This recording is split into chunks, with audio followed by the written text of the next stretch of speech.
How the hell is Scooby-Doo still alive? So maybe if I live like a cartoon, I can live forever. Alright, let's see if this thing works. Well, I gotta see what the medical bill is for this broken leg. Let's see how much dough I owe. And I know I look a little rough, but after that medical bill I got last time, I think things are starting to look a little down. I need to find some way to make this money. Hello? Hey man, I heard he was in some deep shit. Well, I didn't tell you this, but the abandoned house on Farm Road has been rumored to have thousands of dollars stored somewhere inside of it. But there's already a few people there looking for it, so you better act quick.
Memories. Begone the days of being in this cramped closet and sweating my ass off while f***ing up every line. I'm definitely gonna miss this place. Oh well. Yesterday I got to dreaming about a recipe for my love. Took all the things I was feeling, things around is just not enough of. I tried to find out the secret for my recipe. But all of these things couldn't make up my baby and what my baby means to me.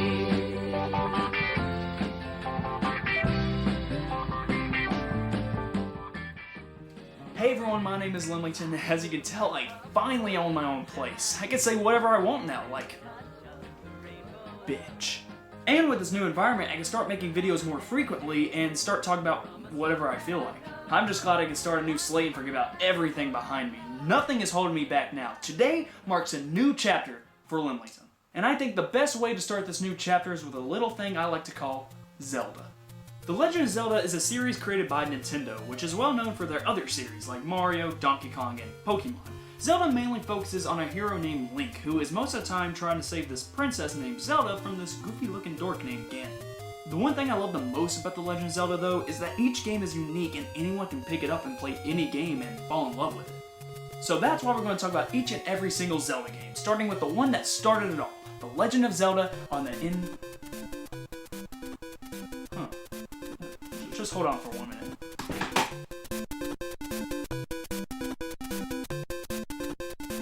Dang, I haven't seen this phone since... I heard he was in some deep shit. Well, I didn't tell you this, but the abandoned house on Farm Road has been rumored to have thousands of dollars stored somewhere inside of it. Wait a minute, am I forgetting something? Well, that doesn't look pleasant.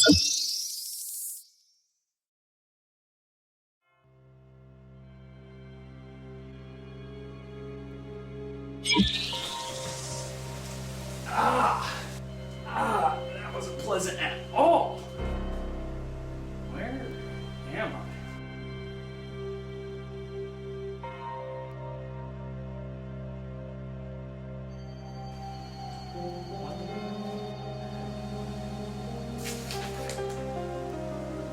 Wait a minute. Side plot. Well. Glad for you to pop by. Really? We're gonna do this evil bullshit thing? You know this bit is a little outdated, right? Hey, don't blame me. This was your idea in the first place. More like our plan, but never mind. Why am I here? It's simple, really. I was a version of you that stayed in that video known as Scooby-Doo Games Part 2. I waited for nearly 2 years for someone to finish that cycle and make a Part 3, but yet, nobody came. And when I found out you were just gonna start over and forget about everything behind you, well, you know I had to step in. And in due time, I managed to escape that hellhole of freeze frame. and it led you here, where it all should have ended. Farm Road. Huh. Well, that's a nice little callback to the whole side plot thing, but that still doesn't explain why I'm here. Do you want to get revenge and kill me, or worse, make me play the rest of the Scooby-Doo games?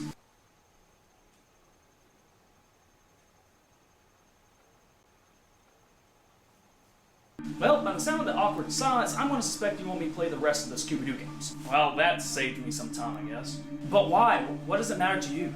Look, when you're making multiple part series on this platform, you need to finish all 3 parts in order for each version of that self to move on and keep on doing what they do. If you don't, those versions of yourself can go haywire and cause some serious damage. Well, if that's the case, where's my version for part 1? Oh, he's just at home doing whatever he does. I'm bored. Huh. But what's the point? What if I don't want to? Why do you ask so many fucking questions? You ask at least 8 at this point. Hey, I'm just as confused as they are. Look, if you don't want to do this, I can always terminate your channel with a little press of a button. And I don't think you want me to do that. It is a tough bargain, but I guess I don't really have much of a choice, do I? Where do I even start, though? Wouldn't you think over the past 2 years my style and humor would have changed a bit? Look, that doesn't matter to me as long as you talk about each and every remaining Scooby-Doo game. And just to make sure you don't fuck around, I'm going to add this timer on screen just in case. Well, that seems a little extreme, doesn't it? Alright, I'm done with the fucking question. Just get the damn thing done. Oh shit, not this again. Ouch. Well, at least nothing was changed since I was gone. Well, son of a bitch. Over the past 2 videos, we have covered the majority of Scooby-Doo's virtual adventures, from his first case on the Intellivision to his more fleshed out mysteries on the Super Nintendo and Sega Genesis. We've even seen him go through the 3rd dimension with the Nintendo 64 and PlayStation 1 games, as well as with the great 3D Trilogy and their very shitty Game Boy ports. But it's time to talk about his last 3 games, releasing between 2006 to 2010 on various platforms, with our first title being on the PSP and DS, Scooby-Doo, Who's Watching Who. Now, out of these 2 versions, we're going to mainly focus on the PSP one. Why? Because 1 is the more ambitious title, being a 3D platformer compared to whatever this is, and 2, it's the only one I bothered finishing. But finishing one over the other doesn't mean one title was more superior than the other, because both of them was a beautiful experience in their own rights, and by beautiful experiences, I mean...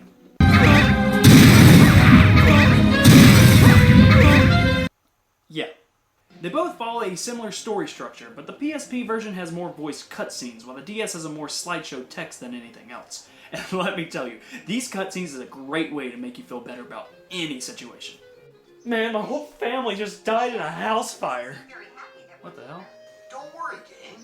Once we start working together, we'll all get... Could be worse. The best thing these cutscenes can do is confuse the hell out of you, because most of the time, they don't even correlate to whatever section you're about to do next, and if they do, it's for really dumb reasons. Like, tell me, how does Shaggy and Scooby go from trying to get these snacks from the van, to losing complete control of it, without the keys of course, to forcing themselves to pop the tires to stop it? How the hell did you guys manage that? And that even isn't the only instance, because these kinds of plot points are scattered all over the game, and while it's funny for a while, it does make the story feel very eh. Speaking of, I guess I brushed over the whole plot of the game, so let me go ahead and start with that. In this world, there's another mystery-solving gang besides the classic one we know and love, the GSI crew, with their very unique character designs. These folks star in their own reality TV show, and when the gang is invited to basically rival their mystery-solving skills, that's where the conflict between the 2 teams start, and it's up to you, as Scooby, to look around for clues and solve the next 5 mysteries before they do. But don't worry, there's no pressure at all, because these fuckers suck at their job. Most of the time, when you're either running around the area or getting chased by, I don't know, the monster, they're just standing there like nothing's going on, like it's just another casual day in the building where it's literal walls caving in. And I definitely find it hard to believe that they get their own TV show before the gang did, but either way, let's just talk about the gameplay.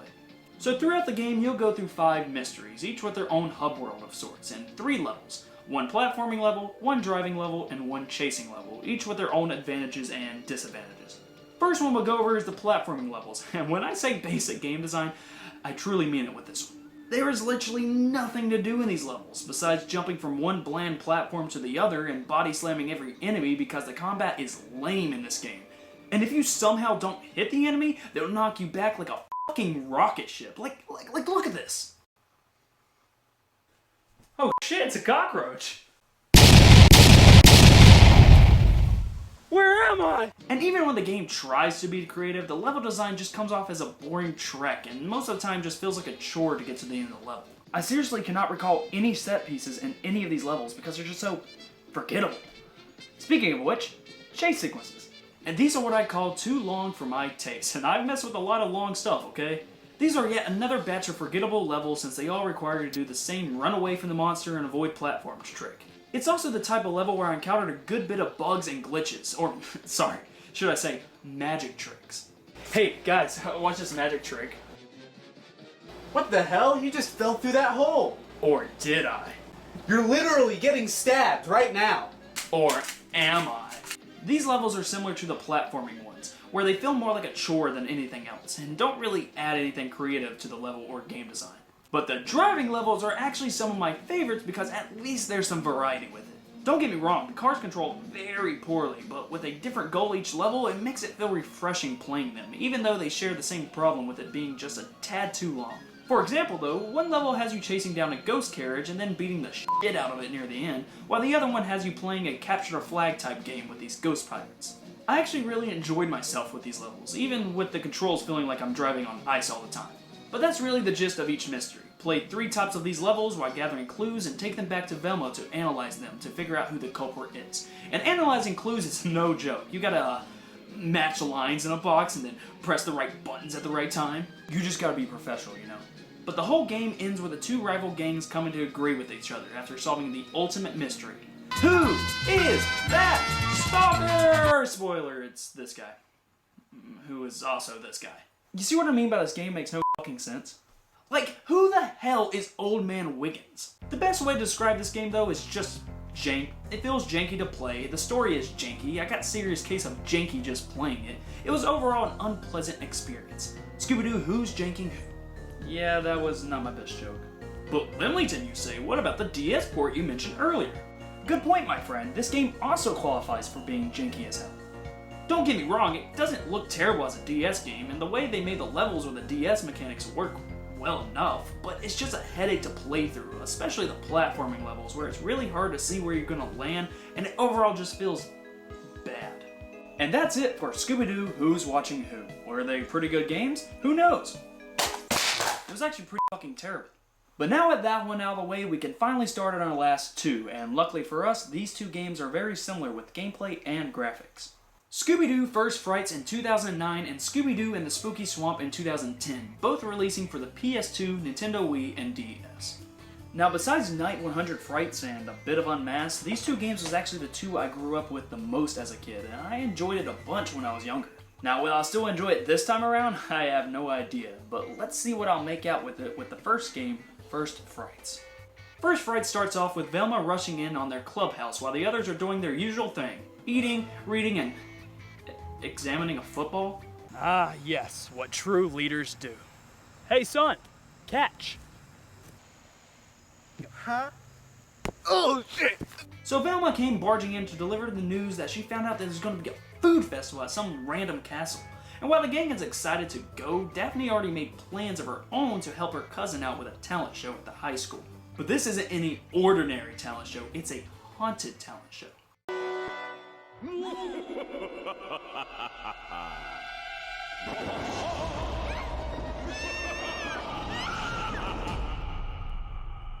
Yep, that shit in my pants. And here's where the gameplay starts, and there's one word to best describe this gameplay for this game. Lego. If you ever played a Lego game, you know it mainly consists of jumping and beating the crap out of objects to get Lego pieces. Well, this game plays very similar to that, with you jumping and beating the crap out of objects to get Scooby Snacks instead. Hell, they even have the 2-player option always up on screen like the Lego games. The similarities are very on the nose if you ask me. But as a kid, I never questioned it too much. Anyway, this time around, the game lets you take control of each gang member, with each one having a unique ability or weapon. Scooby can go through these doggy doors, Shaggy can use a slingshot and do whatever this is, Fred can move heavy shit because, you know, football, Velma can hack into certain terminals, and Daphne can climb poles. Well, she had to get the experience somewhere, I guess. They use each character sparsely, with you teaming up with a combination of 2 characters each chapter. And they even use light puzzle solving with whatever combination you play as. Well, if you count flipping switches and stopping buttons as puzzle solving. The characters can also get costumes if you find them in certain chests throughout the campaign. Some make sense while others are questionable. Body pillow. What the fuck? But easily one of the biggest game's faults is its difficulty. Of course this game is made for kids, I know that, but it doesn't even have a life system. If you lose all your health, all you do is lose some Scooby snacks and respawn right where you left off. Maybe if you're worried about losing some snacks, then it'll be stressful, but there's really no reason to be worried at all since almost every object around you is filled with these treats. And don't get me started on how piss easy the enemies are. All they take is a few swings of that B button and there they go. Of course, there are some enemy types that take some logical thinking, aka waiting, but overall the enemies are a bit lackluster. Same goes for the bosses. But I'm getting a little ahead of myself, so let's go ahead and see how the game lays out its mysteries and levels. The game separates itself into 4 chapters, each solving a mystery of its own. As we saw, the first one takes place at a high school with this creepy phantom. Here is why we'll encounter why we'll never meet anyone at this school. Exposed wires and libraries that are filled with way too many books. It makes you wonder if the phantom is really the only reason these students are leaving. But don't get me wrong, this phantom can make some pretty badass insults, all while singing too. Come on, kid, now just go home. What are you doing here alone? I am going to call your parents on the phone, that's right. Don't you think they'll get a fright when they hear you're out at night and not talk into your bed tight? But after a good beating, you have the choice to figure out who the culprit is based on the clues you found throughout the few levels. And let me tell you, it's very difficult to figure out who did what. The clues are so vague with its descriptions, and it's almost impossible to figure out who was behind the mask. But I'm gonna go ahead and take a shot in the dark and say it was the, coach. And like the curtains closed on this musical. No flipping way. The next 3 mysteries basically follow a similar structure. Go through different locations, picking up different clues to then conclude the mystery with a boss fight and a final guess on who the culprit was. The game definitely gets more interesting with its locations later on, especially in the carnival level where it takes you all over the place, even to a toy factory, which is probably my favorite level of the whole game. The Bay was probably my least favorite mystery though, not only because the mystery was the most predictable one, but it wasn't really interesting in the eyes. Everything just felt bland and empty on each level. Nothing really stood out to me like the last 2. The castle made up for it though with his more gothic approach and memorable set pieces, especially when you go through the woods and the old mining caves. Overall, the mysteries were pretty alright in this game. Of course, with almost anything Scooby-Doo, the culprits were pretty obvious and the story did get predictable at times. But I still enjoyed this game and the characters and charm it brought, and it was a much better experience than Who's Watching Who. Does that mean it was still a good game though? Well, as a Scooby-Doo game, it's definitely one of the better ones of the bunch. Of course, it's nothing like Night 100 Frights, but it still has a unique spin on it. And now with first Frights out of the way, let's take a look at our final game we have for today, Scooby-Doo and the Spooky Swamp. Let's just hope they fix the gameplay and added some challenge to it. It's the same fucking thing! Scooby-Doo and the Spooky Swamp is a sequel to First Frights that takes place after the events of that game. And this time around, there's been a few tweaks with the gameplay, such as a lack of a double jump, the ability to choose characters on a whim, and the more beefed up levels compared to the shorter ones we got in the first game. The story is also a bit more complete. Instead of having it split into 4 mysteries with 4 to 6 levels each, the game really only has 2 mysteries that takes place in more open world-esque areas, El Muncho and Howling Pigs. Now the main reason the game goes on these locations are for meeting up with old friends, such as this old dude and this annoying girl from the last game. But Shaggy and Scooby have different plans, because at the beginning of the game they met this witch bitch, Lila, who's making this delicious soup just for them. In the middle of the swamp. That's like 20 feet away from the clubhouse. Either way, Lila wants Shaggy and Scooby to collect the 2 final ingredients for her soup, some chili peppers and mushrooms, both located in the previously mentioned areas. But in order for the game to drive to these locations, Lila had to make some planning of her own, which led them to go to El Muncho first. So the gang starts their first mystery here with this big skeleton creature, and where, get this, they go to jail. So it's up to our 2 heroes to bust them out by using f***ing explosives, so the gang can just meet up with this old dude. You see, this old dude is really important to the story because he coughs and makes really funny jokes. Mystery Inc. What an unpleasant. So when the crew arrives here, they have to deal with this new enemy type. And here is where I should mention where the game does offer a wide variety of enemy types. But like the last games, they are piss easy because all you have to do is press that dang old B button. But that doesn't mean they're not annoying. For example, these bitches. They seem to be undead brides and their attack is to throw their banquet of TNT at you. But these enemies just knock the hell out of you, and half the time they just come out of nowhere. So at this point, it just becomes a game of just avoiding as many enemies as you can. But after you clear out this hotel of these bastards and solve some easy puzzles to get this guy's harmonica back, we start our first chase sequence. See, these are more fun than what Who's Watching Who was trying to do. They only last roughly 2 minutes and they're more interesting on the eyes. But then again, this was 4 years later, so who am I to talk about the professionalism behind chase sequences? But I do know that after gathering some clues around this dusty old town, we finally get to the boss fight where this guy is really dumb at trying to be intimidating. Hey, man, stop shooting the light above you, stop, fuck it, never mind.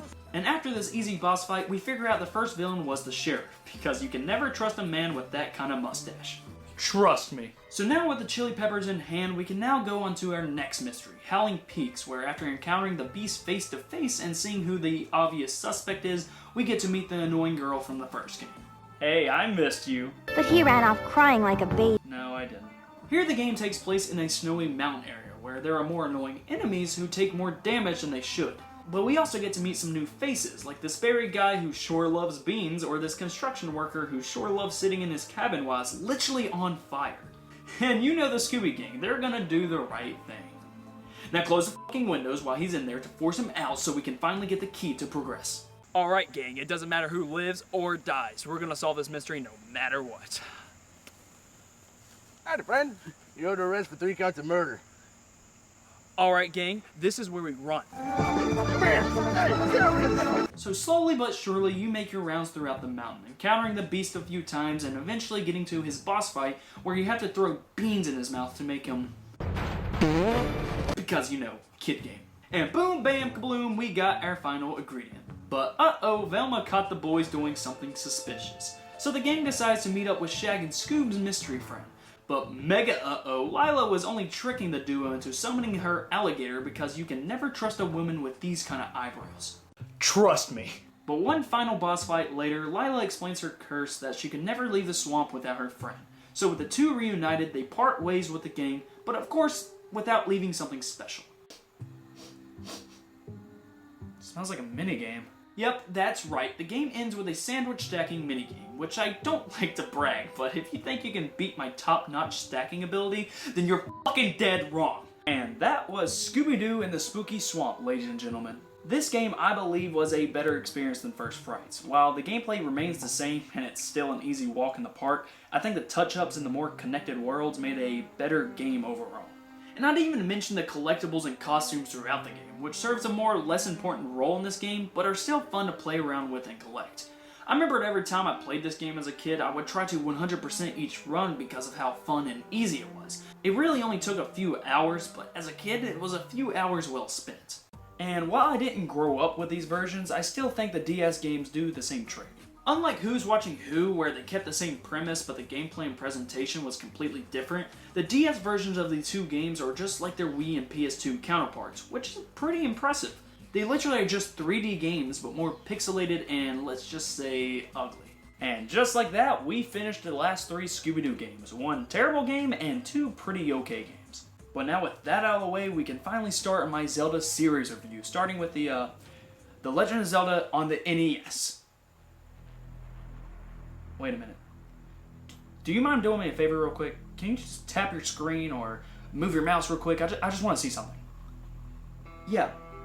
Why the fuck isn't this video over with yet? Hey buddy, I finished my part of the deal. Why is there still a timer on screen? Oh man, I don't think you heard me right. Yes, you talked about all the handheld and console games, but you're totally forgetting about a completely different beast here. Different beast? What the hell do you mean by that? Oh no. There's more. Better hurry, buddy. Time is ticking. Well, doesn't look like this is going to be as easy as I thought. But you know what this does mean? Musical number.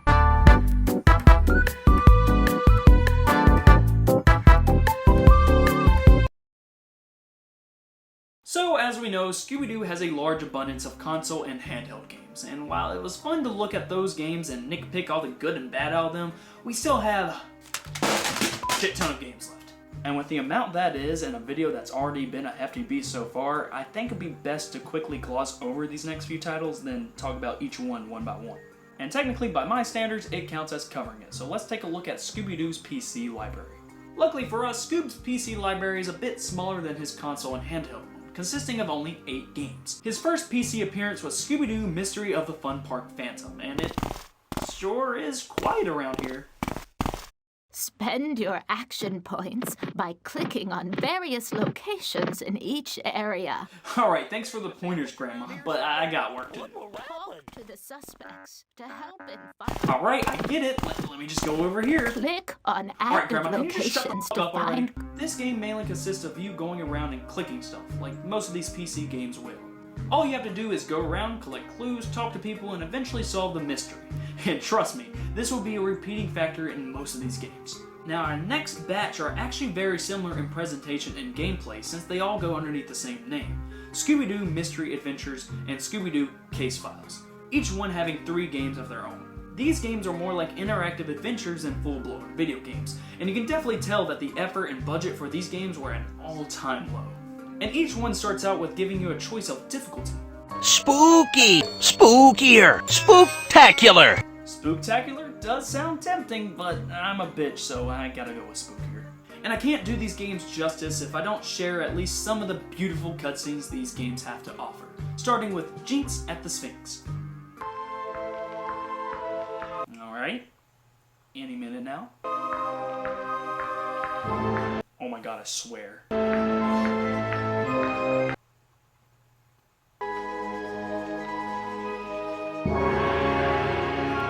This must be it. Gadzooks! I found it!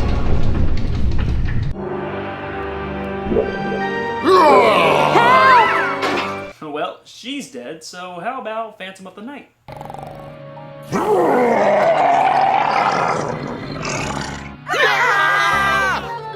Yipes! What was that?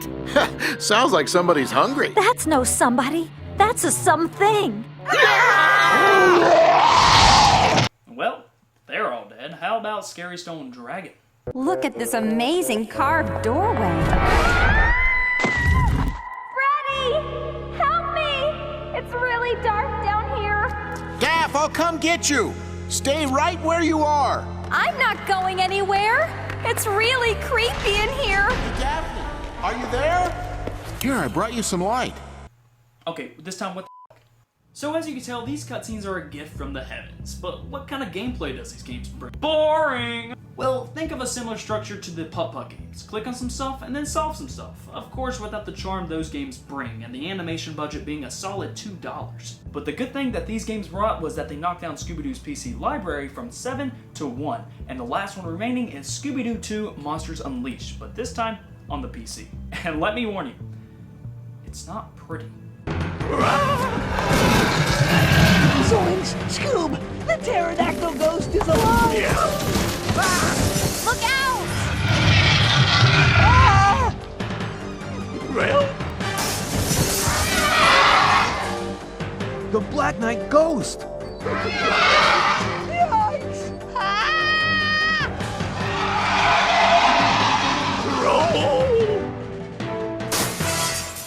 Well, couldn't say I didn't warn you. And as you can tell, this game is a point-and-click adventure with some light puzzle solving. It brings nothing special, and it just follows the structure of the movie, down to the T. But let's not forget the large abundance of Flash games Scooby had throughout the years as well, usually being made on Cartoon Network's website, and usually promoting a current show or movie like Mystery Incorporated, Be Cool Scooby-Doo, or Scoop. But for me, I remember playing the older games back in the day, where it was still poorly animated and tried to be somewhat fun. The ones I remember the most though were Downhill Dash, Big Air, and Horror of the High Seas. Just looking back at them now gives me flashbacks of trying to get on my grandma's PC so I could just beat my next high score. Honestly though, there's a bunch to go through here, but as long as I say, Scooby-Doo Flash games exist and there's a shit ton, then I think we can give it a pass on covering them. So that basically covers all the Scooby-Doo games you can play on your PC, but what about these bitches? Well, do I have some news for you. There's only 2, thank God. First one was My Friend Scooby-Doo, which was a sort of like a pet simulator, but you take care of Scooby instead. Sadly though, this one was taken down in 2018 for unknown reasons, but don't worry, it's soon replaced with Scooby-Doo Mystery Cases. an I Spy searching game that really doesn't hold up as well. It's slow, it looks generic, and I don't like the way Shaggy says, like man. Like man. Now these are the only 2 mobile games that was officially licensed. You could always play the other non-official ones like Go Scooby-Doo Run.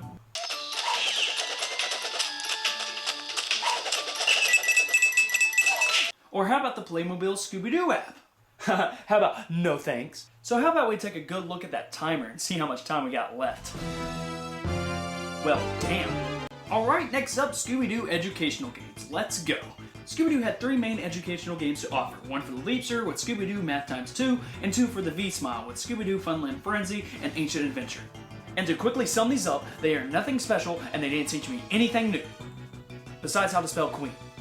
Hey, you like Legos? Well, Scooby-Doo sure likes them. He likes them so much that he appeared in LEGO Dimensions with Shaggy and the Mystery Machine. Isn't that just fun? And don't forget the Looney Tunes crossover, where there's more Looney Tunes than Scooby-Doo, but at this point, who gives a f***, because I don't. And let's not forget the Scooby-Doo DVD game, because what the hell do you want from me? Well, I think that's all the Scooby-Doo games, right? That has to be. That's him. Please tell me that's it. Sure, or at least what I'm telling you. Still got 1 more game left. And you better hurry. Wait, that's not fair. This was your idea in the first place. Son of a bitch. Well, what am I gonna do now? What can the last game possibly be? I covered all of them, even the fucking DVD game.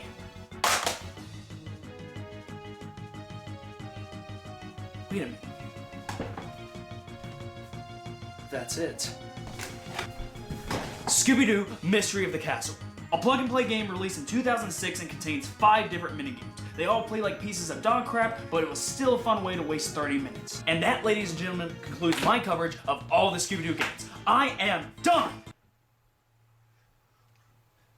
Damn it, not this again.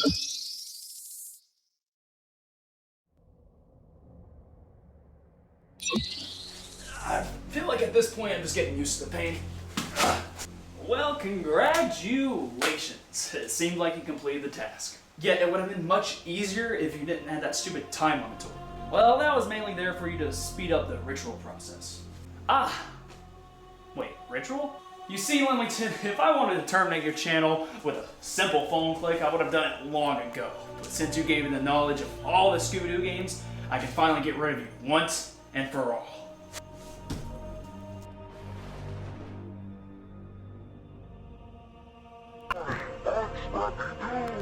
I knew this was a revenge story. I can't wait to tell my dad. Alright, Lord Scrappy, I command you to use your powers and take back what was rightfully mine. What do you mean you want to take over the world instead? I command you now to take back what was rightfully mine. Don't forget that I created you, and I can destroy you too. This last transition is actually really painful! I gotta do something before this gets out of hand, but luckily I got a manual just for this. Alright, let's check this. Right here. It says to get rid of a demon such as this, we'll have to use a container it was banished from originally? What the hell does that mean?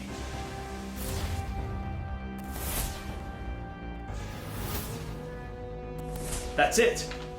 I know I got a copy somewhere around here. No. Aha! Alright, here we go. Puppy power this!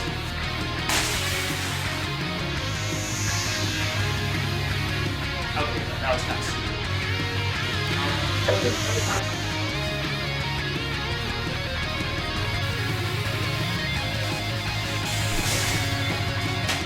Woo! That was an intense 60 seconds.